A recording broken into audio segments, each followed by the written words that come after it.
Cybersecurity Today would like to thank Meter for their support in bringing you this podcast. Meter delivers a complete networking stack, wired, wireless, and cellular in one integrated solution that's built for performance and scale. And you can find them at meter.com/CST. Over 3.2 million Fortinet devices were exposed in an actively exploited FortiCloud authentication bypass. Docker patches critical Ask Gordon AI flaw, and Hugging Face is abused to quietly deliver Android malware through fake apps. This is Cybersecurity Today. I'm your host, Jim Love. More than 3 million Fortinet devices were found exposed online with web-accessible management interfaces vulnerable to an authentication bypass tracked as CVE. Fortinet has confirmed the flaw and that it's been exploited in the wild. The issue affects deployments where FortiCloud's single sign-on is enabled on the management interface. An attacker with any valid FortiCloud account and a registered device could authenticate into other organizations' Fortinet devices, crossing tenant boundaries. While FortiCloud SSO is disabled by default, Fortinet says administrators often enable it during FortiCare device registration unless they explicitly turn off the option labeled Allow Administrative Login using FortiCloud SSO. When it's left enabled and exposed to the internet, the feature becomes the entry point. Once inside, attackers were observed to create local administrator accounts to maintain persistence. Fortinet reports these accounts were deliberately given legitimate-looking names that would not immediately raise suspicion, including audit, backup, IT admin, sec admin, support, SVC admin, and system. Affected products include FortiOS, FortiManager, FortiAnalyzer, FortiProxy, and FortiWeb across multiple supported released branches.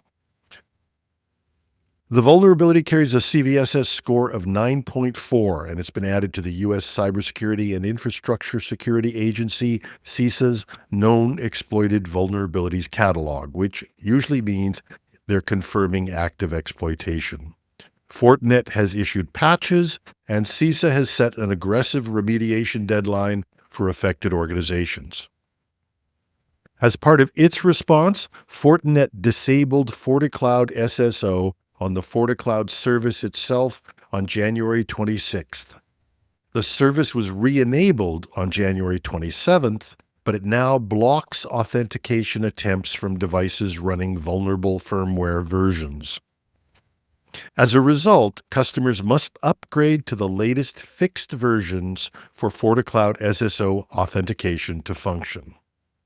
Fortinet's advisory, which we've linked in the show notes, includes detailed indicators of compromise, including the IP addresses and administrator account names observed in active attacks. Administrators are advised to review those indicators closely during incident response and threat hunting activities. Docker has released Docker Desktop version 4.50.0 to fix a critical security flaw in Docker's built-in AI assistant. The issue could allow attackers to hide malicious instructions inside Docker image metadata, which the AI assistant would then read and act on. Ask Gordon is Docker's AI assistant built directly into Docker Desktop and the Docker command line. It's designed to help developers understand images, configurations, and workflows by answering questions in plain language. To do that, Gordon automatically reads contextual information, including the image metadata.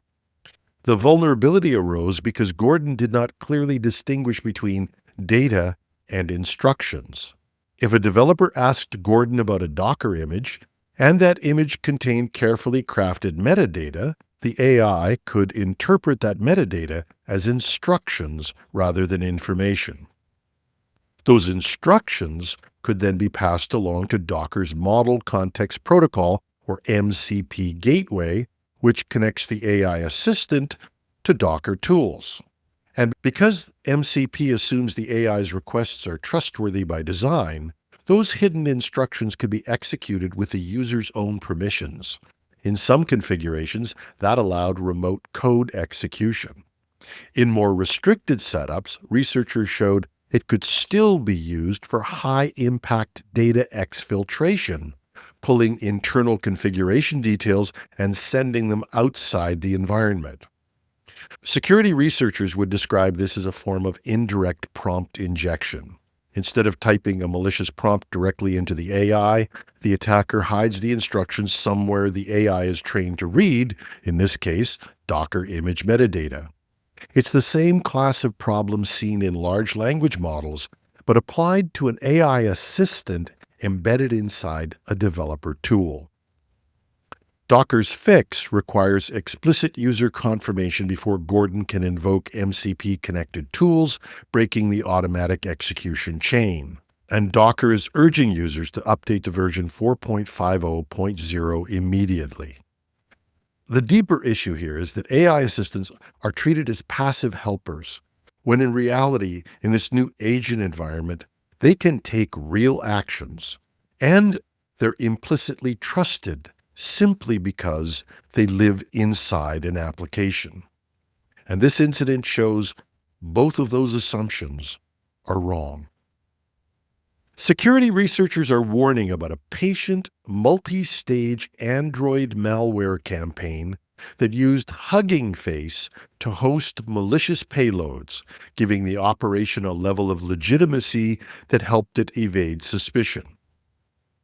According to a post by Bitdefender, attackers were distributing fake Android apps that appeared harmless during installation. That's because the apps themselves did not initially contain malware.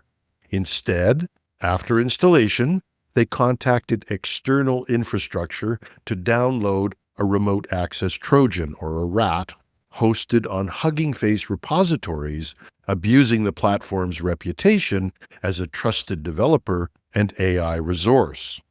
Now, critically, these apps were not delivered through the Google Play Store. Victims were directed to install APK files outside the official app ecosystem, a process we all know as sideloading.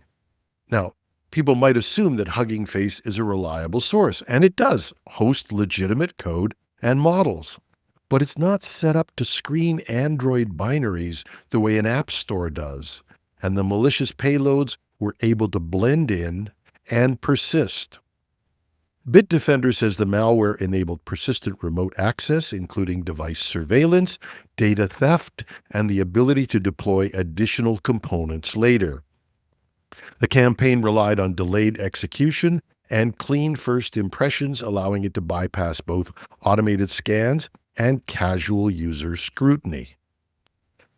It also could take users to what seemed to be legitimate sites where they could enter their credentials and have those captured. Detection and prevention hinges on a few points. Unexpected outbound connections from newly installed apps, especially to code hosting platforms, are a warning sign. But more fundamentally, sideloading apps, even from well-known platforms, significantly raises risks. Google and other app store operators have learned the hard way that every app update has to be screened, not just the initial upload. That same discipline doesn't always exist outside official app stores. And there's a lesson here about patience. Modern phishing and malware campaigns are increasingly designed to wait, blend in, borrow trust, and when attackers take their time, shortcuts in how the apps are installed and where they come from can quietly undo even very careful security habits. And that's our show.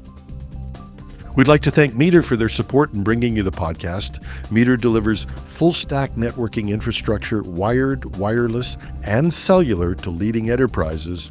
Working with their partners, Meter designs, deploys, and manages everything required to get performant, reliable, and secure connectivity in a space. They design the hardware, the firmware, build the software, manage deployments, and even run support. It's a single integrated solution that scales from branch offices, warehouses, and large campuses all the way to data centers.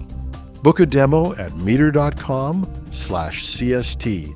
That's METER.com/CST. I'm your host, Jim Love. Thanks for listening.